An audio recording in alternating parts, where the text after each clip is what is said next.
এই ভিডিওতে আমরা 100টা বাড়ি তৈরি করে সেগুলো দিতে চলেছি। আর প্রত্যেকটা বাড়ি প্রত্যেকটা পরিবারের জীবন বদলে দিতে চলেছে, যাদের নিজের কোনো বাড়ি নেই।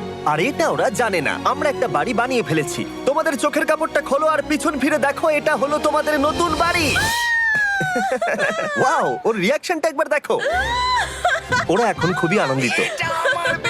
আমার খুব ইচ্ছে ছিল এদের একটা বাং বেড হোক, আমার স্বপ্ন সত্যি হয়েছে। এটা হলো 100টা বাড়ির মধ্যে প্রথম বাড়ি যেগুলো আমরা দিতে চলেছি। প্রথম ওদের খুশিতেই আমাদের খুশি। চলো পরের বাড়িগুলো দেওয়া যাক। এই ভিডিওতে প্রত্যেকটা বাড়ি তৈরির সাথে সাথে আমরা চেষ্টা করছি এই সমস্ত পরিবারগুলোকে একটা সুন্দর জীবন দেবার যাদের বাড়ি নামের কোনো আশ্রয়স্থল নেই। আর আমরা এই ভিডিওতে মিলিয়নেরও বেশি ডলার খরচা করছি এই বাড়িগুলো তৈরি করতে, কারণ জামাইকার এই অংশে প্রায় 5 লাখেরও বেশি মানুষ অসুরক্ষিত এবং ঝুঁকিপূর্ণ পরিবেশে বসবাস করে। যেমন পরের এই পরিবারটি, যাদের বাড়ির অবস্থা এতটাই খারাপ যে সেটা যে কোনো মুহূর্তে ভেঙে পড়তে পারে। তাহলে তুমি এটা বানিয়েছো? হ্যাঁ। নিজেই বানিয়েছো? হ্যাঁ, আমি কাঠ আরো এইসব জিনিস কিনে তৈরি করেছি। আমরা তো পাহাড়ের উপরে আছি, তার মানে এই সমস্ত মেটেরিয়াল তুমি পাহাড়ের উপরে এনেছো? হ্যাঁ। হ্যাঁ, মাথায় করে। ওয়াও, আমরা জানতাম এই পরিবারের একটা ভালো বাড়ির প্রয়োজন, তাই আমরা তাদেরকে ট্রিপে পাঠালাম যাতে আমরা পর্যাপ্ত সময় পেয়ে যাই আমাদের পার্টনারের সাথে তাদেরকে একটা ব্র্যান্ড নিউ বাড়ি গিফট করতে। তোমরা দেখলে একটা পরিবার এইরকম একটা বাড়িতে থাকতো, আর এখন তারা এখানে থাকবে। আর আমি ওদের রিয়াকশন দেখার জন্য অপেক্ষা করতে পারছি না। ও ওয়াও, তোমরা এখন সামনে যেটা দেখতে পাচ্ছ সেটা হলো তোমাদের নতুন বাড়ি। তোমাদের ট্রিপে পাঠানোর কারণ হলো আমরা চেয়েছিলাম তোমাদের চোখের আড়ালে নতুন বাড়ি তৈরি করে তোমাদেরকে চমকে দিতে। চলো তোমাদের ভেতরটা দেখাই, দেখো কেমন। ওয়াও। আমি দেখেছিলাম তোমাদের কিছু নতুন ফার্নিচারের প্রয়োজন, তাই আমরা নতুন বাড়িটাকে সম্পূর্ণ ফার্নিশড করে দিয়েছি। ইলেকট্রিসিটি ছাড়াও তোমাদের জন্য এই বাড়িতে একটা ওয়াটার ট্যাঙ্কও আছে। এখানে একটা বাঙ্ক বেডও আছে তোমার 2 সন্তানের জন্য। দারুণ। আর এই হলওয়ে দিয়ে গেলে তোমাদের বেডরুমটাও দেখতে পাবে। নাইস। তোমার সদ্যজাত সন্তানের জন্য একটা দোলনাও রেখেছি। ডায়রা, ওটা তোমার দোলনা। আমরা খুব কষ্টে ছিলাম, তোমরা আমাদের জীবনটা পুরো বদলে দিতে। এটা অফিসিয়ালি তোমার নতুন বাড়ির দলিল। তোমাদের অনেক ধন্যবাদ। দুর্ভাগ্যজনক হলেও এরকম অসুরক্ষিত জীবনযাপন করে আরো অনেকগুলো ফ্যামিলি, এবং কিছু ক্ষেত্রে সেগুলো ঝুঁকিপূর্ণ। এইখানে একটা পরিবার বসবাস করে। আমরা জানতে পারলাম এখানে ছাদ থাকলেও সেটা কোনো কাজের নয়। যখনই বৃষ্টি হয় এখান দিয়ে জল পড়ে, এখান দিয়ে জল পড়ে, এখান তার দিয়ে। সন্তানেরা ভিজে যায় এবং ঘুমোতে পারে না, কিন্তু আজ থেকে সেটা আর কোনোদিনও হবে না। দেখো, এটা হলো তোমার নতুন বাড়ি। এই নাও, ধরো চাবি। ও মাই গড, আমি নতুন বাড়ি পেয়েছি। কিন্তু অবশ্যই এখানে আমরা থেমে থাকিনি। আমরা একের পর এক বাড়ি তৈরি করেছি জামাইকার এই সমস্ত ফ্যামিলিগুলোর জন্য। আর 100টা বাড়ি তৈরি না হওয়া পর্যন্ত আমরা থামছি না। কিন্তু দুর্ভাগ্যবশত আমাদের পরের ডেস্টিনেশন হলো একটা নদী যা প্রতি বছর 100টারও বেশি বাড়ি ধ্বংস করে দেয়। বর্ষাকালে এই নদী প্রতি বছর ভয়ঙ্কর রূপ ধারণ করে, জল বেড়ে যায় এবং দুপাশের বাড়িগুলোকে ভাসিয়ে নিয়ে যায়। তাই এখানে থাকাটা খুবই দুর্ভাগ্যজনক। যেমনটা তোমরা দেখতে পাচ্ছ, ওখানে একটা ফ্রিজ আছে যেটা দেখে মনে হচ্ছে কোনো একটা বাড়ি ভেসে গেছে। একদম ঠিক। তাহলে তুমি বলছো বন্যা হলে নদীর দুপাশে যে সমস্ত ফ্যামিলিগুলো থাকে তাদের বাড়িগুলো সম্পূর্ণরূপে ধ্বংস হয়ে যায়। হ্যাঁ, এটা ঠিক। সেই কারণেই আমরা এখান থেকে অনেকটা দূরে এই সম্প্রদায়ের জন্য অনেকগুলো বাড়ি তৈরি করেছি। মজা করছি না? আমরা দিতে চলেছি এই বাড়িটা, এই বাড়িটা, এই বাড়িটা, এই বাড়িটা, এই বাড়িটা, এই বাড়িটা, এই বাড়িটা এবং অনেকগুলো বাড়ি। তাই আমরা শুরু করলাম মারিয়া এবং তার মেয়েকে দিয়ে, যাদের আগের বাড়িটা বর্ষাকালে নদীর জল বেড়ে যাওয়ার কারণে সম্পূর্ণ ধ্বংস হয়ে গেছিল। এমনকি একটা বিছানাও তাদের কাছে নেই। প্রত্যেকটা দিন তাদেরকে লড়াই করে বাঁচতে হচ্ছিল। ভগবানের আশীর্বাদে আমরা বেঁচে আছি। আর আপনাদের কষ্টে থাকতে হবে না। এবার তোমরা প্লিজ ঘোরো আর তোমাদের নতুন বাড়িটাকে দেখো। একবার তোমরা ঘুরে দেখো, এই হলো তোমাদের নতুন বাড়ি। ও মাই গড, ধন্যবাদ ভগবান, তোমাকে অনেক অনেক ধন্যবাদ। অনেক অনেক আরে ধন্যবাদ। ঠিক আছে, চলো ভেতরে যাওয়া যাক। ও, তুমি আমাকে হাত করতে চলো চাও? চলো ভেতরে চলো। চলো ভেতরে।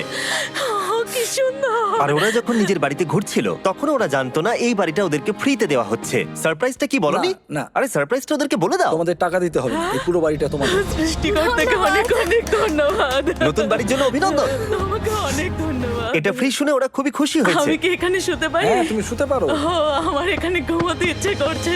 কেমন লাগলো? আমি কি তোমাকে হাগ করতে পারি? তোমার কি মনে হয়? হ্যাঁ, করে নাও। হ্যাঁ, নিশ্চয়ই। Thank you. এই জন্য আমরা এরকম ভিডিও করি। দেখো ওরা কতটা খুশি। আমি আন্তরিকতার সাথে ধন্যবাদ আমার জানাচ্ছি। মনে হয় তোমাদের আর কোনো চিন্তা থাকবে না। এটা হলো তোমাদের নতুন বাড়ি। নতুন বাড়িতে তোমাকে স্বাগত। এই সদ্যজাতর জন্য একটা দোলনাও এনেছি। বাবু, আমাদের কাছে এখানে একটা বাড়ি আছে।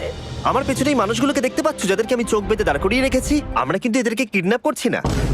আমরা এদেরকে একসাথে এই বাড়িগুলোকে দিতে চলেছি, যা বদলে দেবে তাদের জীবন। সবাই ভালো করে শোনো, চোখের কাপড়গুলোকে খুলে ফেলো আর পিছনে ঘুরে দেখো তোমাদের নতুন বাড়ি। কংগ্রাচুলেশনস। এটা কি সত্যি বিনামূল্যে দিচ্ছ? বাড়িটা দেওয়ার জন্য থ্যাংক ইউ জিমি। আমি নিচে গিয়ে ওদের রিয়াকশন গুলো দেখি। তোমার নতুন বাড়ি কেমন লেগেছে? ভালো, ধন্যবাদ। অভিনন্দন। নতুন বাড়ি সম্পর্কে জিজ্ঞাসা করলে? নতুন বাড়ি ভালো লাগলো? তোমাদের ভালো লেগেছে নতুন বাড়ি? দেখা যাক ওরা কি বলে। কেমন লাগলো? অনেক অনেক অনেক ধন্যবাদ। ধন্যবাদ তোমাকে। হ্যাঁ, ধন্যবাদ। তোমাদের তাহলে পছন্দ। এখন রয়েছে শেষ বাড়িটা। নতুন বাড়ি কেমন লাগলো? খুব ভালো। আমি কি এনার সাথে একটা ফটো তুলতে পারি? হ্যাঁ হ্যাঁ অবশ্যই। আমি ফটোর থেকেও বেশি কিছু ভেবে রেখেছি। তুমি কি ওকে ফুটবলের ব্যাপারে কিছু বলেছো? তুমি এনার সাথে ফুটবল খেলতে চাও? হ্যাঁ। বাহ, খুব ভালো। কারণ আমরা শুধু এই সম্প্রদায়কে বাড়ি দিচ্ছি না, তার সাথে আমরা দিচ্ছি এই বিশাল বড় ফুটবল মাঠটাও। আর সব থেকে ভালো ব্যাপার হলো 100-রও বেশি বাচ্চা অপেক্ষা করছে। আমরা তাদেরকে সারপ্রাইজ দেব, আর তারা খুবই আনন্দিত হলো এই বিশাল বড় ফুটবল মাঠটাকে দেখে। চলো ফুটবল খেলা যাক। যাও নতুন মাঠে তোমরা খেলো, যাও মজা করো। নতুন ফুটবল মাঠের সাথে আমরা ফুটবল ইকুইপমেন্টসও বাচ্চাদেরকে দিচ্ছি। তোমরা কিন্তু এই নতুন মাঠে খুব মজা করে খেলবে। কিন্তু ফুটবল মাঠটাই ওদের কাছে যথেষ্ট ছিল না, কারণ সমস্ত বাচ্চারা ফেস্টিভ্যালসের ডিমান্ড করতে শুরু করলো। এই নাও ফেস্টিভ্যালস। ওরা সত্যি ফেস্টিভ্যাল খুব পছন্দ করে। মনে হচ্ছে আরো ফেস্টিভ্যালস আমাকে নিয়ে আসতে হবে। হার সিজন থেকেও ভালো। এটা 100% সত্যি। ও যা বলছে তার সাথে আমি সহমত। কিন্তু এই সম্প্রদায় ছাড়াও এল সালভাডোরে এমন অনেক পরিবার রয়েছে যাদের সুরক্ষিত বাড়ির প্রয়োজন আছে। তাই আমরা যথাসম্ভব চেষ্টা করছি তাদেরকে নতুন বাড়ি উপহার দেবার। কিন্তু আমরা এখন অর্ধেক পার করেছি। আর্জেন্টিনার এই ছোট্ট সম্প্রদায়েরও বাড়ির প্রয়োজন রয়েছে, আর আমরা সেখানেও একের পর এক বাড়ি তৈরি করে গেছি যাতে সেখানকার প্রতিটা বাচ্চা একটা সুরক্ষিত জায়গায় বসবাস করে বড় হয়ে উঠতে পারে। এখানেই আমাদের যাত্রা শেষ নয়, তাই আমাদের পরের গন্তব্য হলো মেক্সিকো। সেখানকার সম্প্রদায়ের জন্য আমরা একের পর এক বাড়ি তৈরি করে গেলাম। তারপরে আমরা গেলাম আমাদের পরের গন্তব্য কলম্বিয়াতে, আর সেখানে গিয়ে দেখতে পেলাম বাড়িগুলো ঝড়ের কারণে সম্পূর্ণরূপে ধ্বংস হয়ে গেছে। এর পরের পরিবার এই রকম একটা বাড়িতে বসবাস করত বললাম কারণ টর্নেডো এটাকে ধ্বংস করে দিয়েছিল। এই বাড়িগুলো এখন বসবাসের উপযুক্ত ছিল না, তাই আমরা জন আর অ্যানার জন্য একটা নতুন বাড়ি তৈরি করলাম। আর এখন আমরা এই নতুন বাড়িটা ওদেরকে দেব। ওদের কোনো ধারণাই নেই ওরা নতুন বাড়ি পেতে চলেছে। আর একটু এগিয়েই থেমে যাবে। এসো, এসো, ঠিক এসো। আছে, কাপড়টা খুলে ফেলো। অভিনন্দন। আমি জানি তোমাদের বিশ্বাস হচ্ছে না, কিন্তু এটা তোমাদের নতুন বাড়ি। তুমি দরজাটা খুলে দেখো। ওরা সবাই অবাক, আর আমার মনে হয় না ওরা বিশ্বাস করতে পেরেছে এটা ওদের নতুন বাড়ি। ওরা কিচ্ছু বলতে পারছিল না, কিন্তু চোখের জল অনেক কিছু বলে দিচ্ছিল। অভিনন্দন তোমাকে, অভিনন্দন। এটা তোমাদের। এই বাড়িটা অনেক বড়। এর আগে শুধু আমাদের কাছে একটা অর্ধেক রুম ছিল, আর এখন আমাদের কাছে বাড়ি আছে। আমাদের কাছে এখন বাড়ি আছে। কিন্তু জন আর অ্যানা ছাড়াও কলম্বিয়াতে বহু মানুষের এটা প্রয়োজন ছিল, তাই আমরা এই সম্প্রদায়ের জন্য বাড়ি তৈরি করতে শুরু করে দিলাম। এটা কি তোমার পছন্দ হয়েছে? দেখো ওর হাসিটা দেখো। এই পৃথিবীতে প্রত্যেকটা পরিবারের একটা সুরক্ষিত বাড়ি পাবার অধিকার রয়েছে, কিন্তু প্রতিটা বাড়ি তৈরি করাই এতটা সহজ ছিল না। আমি ভুল করে দরজার লকটাকে ভেঙে ফেলেছি। বাইরে জিনিসগুলো রয়েছে যেগুলোকে ভেতরে নিয়ে যেতে হবে। এদিকে ফ্যামিলিটাও এগিয়ে আসছে। জানলা তো গ্রিল লাগানো আছে, তাই খোলা যাচ্ছে না। আমি এবার বুঝতে পারছি না কি করব। খুলছে না ভাই। ঠিক আছে, পরিবারটা চলে এসেছে, সময় এবার শেষ। আমি কোনো স্বপ্ন দেখছি না তো। এই তোমরা কেমন আছো? এই এদিকে চলে এসো। ঠিক আছে, যাই হোক, আমি ভুল করে দরজার লকটাকে ভেঙে ফেলেছি আর দরজাটা এখন খুলছে না। তুমি একবার চেষ্টা করো না। মানে আমি হয়তো। হ্যাঁ, হয়ে গেছে। আরে এ কি, তুমি কি করে করলে? এই তো। আমরা কিছুই পারি না। চলো সবাই এগুলো ধরো। সত্যি কথা বলতে আমি তালা খোলার ব্যাপারে অতটা জ্ঞানী নই। তোমরা ভেতরে যেতে চাও? ওরা কিন্তু এখনো পর্যন্ত এখানে কোনো ফার্নিচারই দেখেনি, কিন্তু এখন থেকে তাদের কাছে একটা বাড়ি রয়েছে যেটা তাদেরকে সুরক্ষিত রাখবে। আমরা এটাও শুনেছিলাম তাদের কাছে যাতায়াতের কোনো উপায় ছিল না, আর তাই আরেকটা সারপ্রাইজ, আমরা তোমাদের জন্য একটা ব্র্যান্ড নিউ মোটরসাইকেল এনেছি। এই নাও চাবি। অনেক অনেক ধন্যবাদ। কোনো ব্যাপার নয়।